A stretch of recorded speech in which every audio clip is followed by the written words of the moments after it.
নয়াবাদ মসজিদ, কাহারোল, দিনাজপুর। কথিত আছে দিনাজপুরের রাজা প্রাণনাথ রায় ও তার পুত্র রামনাথ রায় কান্তেজি মন্দির নির্মাণের দায়িত্ব দেন দক্ষ মুসলিম কারিগর, রাজমিস্ত্রি ও শিল্পীদের ওপর। তাদের নামাজ আদায়ের সুবিধার্থে কাছেই নির্মিত হয় এই নয়াবাদ মসজিদ।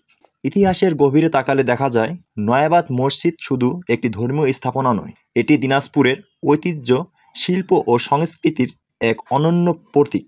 1793 খ্রিস্টাব্দে বাংলায় 1200 সালে রাজা প্রাণনাথ রায় ও তার পুত্র রামনাথ রায় এর আমলে নির্মিত এই মসজিদ আজও সময়ের সাক্ষী হয়ে দাঁড়িয়ে আছে।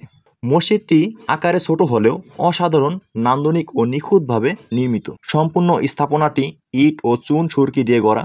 এতে রয়েছে 3টি উঁচু ও গোলাকার গম্বুজ, যা মসজিদের শোভা বহুগুণে বাড়িয়ে দিয়েছে। 4 কোণে অষ্টকোণাকার মিনার, যা স্থাপনাটিকে দেয় গাম্ভীর্য ও দৃঢ়তা। দেয়ালে দেখা যায় সূক্ষ্ম অলঙ্করণ, ফুল, লতা ও টেরাকোটা শৈলীর কারুকাজ, যা সেই সময়ের শিল্পরুচির অনন্য দৃষ্টান্ত।